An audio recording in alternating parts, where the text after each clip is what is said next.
अगर आपके पास 40 एलपीए का ऑफर लेटर आ चुका है और अब आप कंफ्यूज हो चुके हो कि इस ऑफर लेटर से मैं अपनी इन हैंड सैलरी किस तरह से कैलकुलेट करूंगा, तो ये वीडियो स्पेशली आप लोगों के लिए बनाई गई है।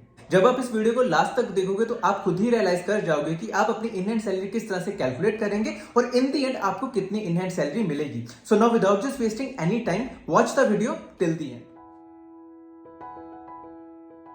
इस वीडियो के लिए मैंने एक डमी स्ट्रक्चर तैयार करके रखा था। जब आप अपनी वैल्यूज इस डमी स्ट्रक्चर में डालेंगे तो इन दी एंड आप अपनी इन हैंड सैलरी बहुत अच्छे से कैलकुलेट कर सकते हैं। इस वीडियो में मैं जितनी भी कैलकुलेशन करूंगा वो इस पर्टिकुलर डमी स्ट्रक्चर के बेसिस पे ही होंगी। अगर मैं इसी सैलरी स्ट्रक्चर को आपको एक्सप्लेन करना चाहूं तो किस तरह से कर सकता हूं, जो भी आप ग्रीन कलर में देख रहे हैं जैसे कि basic salary, HRA, LTA, bonus, city allowance, special allowance और टेलीफोन या इंटरनेट अलाउंस, ये आपको डेफिनेटली इन हैंड सैलरी में मिलते हैं। जितने भी यहाँ पे कंपोनेंट डिफाइन हुए हैं ये सारे के सारे आपको डेफिनेटली मिलेंगे। जब आप इन सब कंपोनेंट को ऐड करोगे तो उसके बाद आपके पास एक फिक्स सैलरी का कंपोनेंट आएगा जो कि 33,40,000 के अराउंड होगा। उसके बाद जब आप इसमें वेरिएबल पे भी ऐड करेंगे तो आपके पास टोटल ग्रोस सैलरी आ जाएगी 36,74,000 रुपीज। टोटल ग्रोस सैलरी जो आपकी निकल के आई है यही आपकी टैक्सेबल इनकम होती है, यानी कि इसी अमाउंट पर आपको टैक्स देना पड़ता है। इसके अलावा और भी कंपोनेंट होते हैं जिन पर आपको टैक्स नहीं देना पड़ता और वो आपको मंथली बेसिस पे भी नहीं मिलते, जैसे कि पीएफ, एम्प्लॉयर कंट्रीब्यूशन, ग्रेच्युटी और हेल्थ और मेडिकल इंश्योरेंस। ये ऐसे कंपोनेंट होते हैं जो कि आपको डेफिनेटली पर मंथ बेसिस पे नहीं मिलते। इन दी एंड जब आप इन सारी वैल्यूज को ऐड करेंगे तो आपके पास 40 एलपीए का ऑफर लेटर होगा।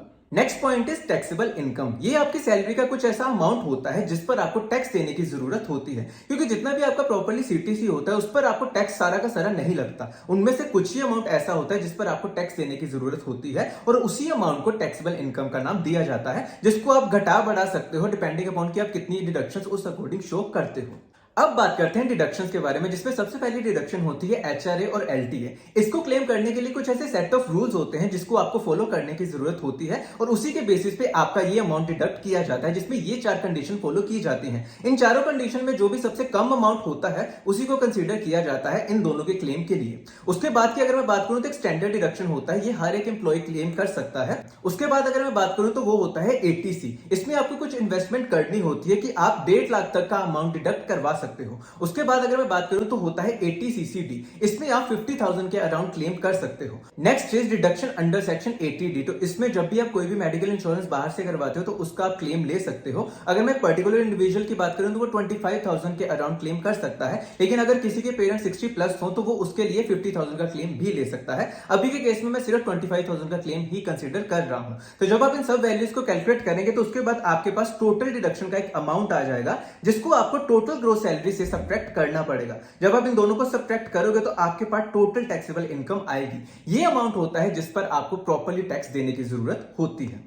तो अब बात करते हैं टैक्स स्लैब्स के बारे में। कुछ ऐसी रेंज डिफाइन की हुई है कि उस पर्टिकुलर रेंज में अगर आपकी सैलरी फॉल करती है तो उस अकॉर्डिंग आपको टैक्स देना पड़ता है। तो अभी के केस में अगर मैं बात करूं तो ये टैक्स स्लैब फॉलो की जाती है। अगर आपकी सैलरी 2.5 लाख से नीचे है तो आपको कोई भी टैक्स देने की जरूरत नहीं है। अगर आपकी सैलरी 2.5 लाख से 5 लाख के बीच में है तो आपको 5% टैक्स लगेगा। अगर आपकी सैलरी 5 से 10 लाख के बीच में तो आपको 20% का टैक्स देना पड़ेगा और अगर आपकी सैलरी 10 लाख से ऊपर है तो आपका 30% का टैक्स उस पर्टिकुलर अमाउंट पे लगेगा। ये टैक्स स्लैब्स अभी फॉलो किए जा रहे हैं, लेकिन हाँ इन फ्यूचर ये चेंज भी हो सकती हैं। तो अब बात करते हैं इनकम टैक्स कैलकुलेशन के बारे में, यानी कि आपकी इनकम टैक्स किस तरह से कैलकुलेट किया जाता है। तो जो भी हमने अभी टैक्सेबल इनकम निकाला था आफ्टर डिडक्शन, वो अमाउंट पे आपको टैक्स देना पड़ता है, तो उसी पर आपकी इनकम टैक्स कैलकुलेट की जाएगी। तो अभी के केस में जो आपका टोटल टैक्सेबल इनकम बन रहा है वो है 30,49,000 रुपीज। तो इसी अमाउंट पे आपका इनकम टैक्स कैलकुलेट किया जाएगा। जब आप अपनी वैल्यूज इस पर्टिकुलर स्लैब्स में डालोगे तो आप इस तरह से टोटल इनकम टैक्स कैलकुलेट कर सकते हो। तो अप टू 2.5 लाख आपको कोई भी टैक्स देने की जरूरत नहीं होती।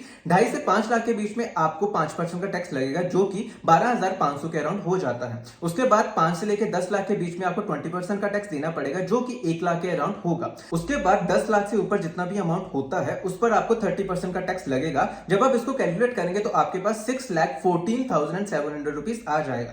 जब आप इन सारी वैल्यूज को कैलकुलेट करेंगे तो इन दी एंड आपके पास टोटल इनकम टैक्स आ जाएगा, जो कि 7,27,200 रुपीज हो जाएगा। तो अब हम बात करते हैं इन हैंड सैलरी के बारे में, यानी कि आप इन हैंड सैलरी किस तरह से कैलकुलेट कर सकते सकते हो। तो जैसा कि आप स्क्रीन पर देख रहे हो, सबसे पहले आपका एक फिक्स सैलरी का कंपोनेंट होता है जिसका अमाउंट 33,40,000 के अराउंड होता है। इसमें आपके कुछ अमाउंट डिडक्ट किए जाते हैं, जैसे कि इनकम टैक्स हो गए जो कि हमने अभी कैलकुलेट किया था, पीएफ एम्प्लॉय कंट्रीब्यूशन। आपको ये चीज पता होनी चाहिए कि जितना भी आपका पीएफ एम्प्लॉय कंट्रीब्यूशन मेंशन किया होता है उतना ही आपका पीएफ एम्प्लॉय कंट्रीब्यूशन भी डिडक्ट होगा। देन उसके बाद प्रोफेशनल टैक्स जो कि आपका 200 के अराउंड होता है। तो जब आप इन सारी वैल्यूज को कैलकुलेट करके फिक्स सैलरी से माइनस करोगे तो आपके पास इन हैंड सैलरी आ जाएगी। इस केस में मंथली बेसिस पे आपको जो इन हैंड सैलरी मिलेगी वो होगी 1,99,533 रुपीज।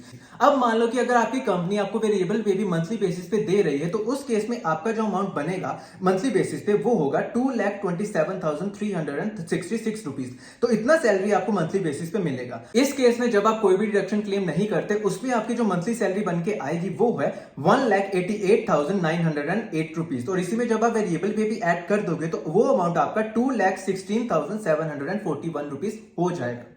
तो आई होप कि ये सारी की सारी कैलकुलेशन आपको समझ में आ गई हो कि जब आप डिडक्शन क्लेम करोगे तो आपको कितनी इन हैंड सैलरी आएगी, जब आप वेरिएबल पे इंक्लूड करोगे तो आपको कितनी सैलरी आएगी, जब आप डिडक्शन क्लेम नहीं करोगे तो उस केस में आपको कितनी सैलरी आएगी। तो आई होप कि ये सारी की सारी वीडियो आपके लिए बहुत ही ज्यादा हेल्पफुल साबित रही हो। स्टिल अगर आपका कोई भी डाउट रहता है तो आप कमेंट सेक्शन में जाइए, कमेंट जरूर कीजिएगा। I will try my best मैं उस कमेंट का रिप्लाई कर सकूं। इसी के साथ आज के लिए बस इतना ही, फिर मिलते हैं अगली वीडियो में। धन्यवाद।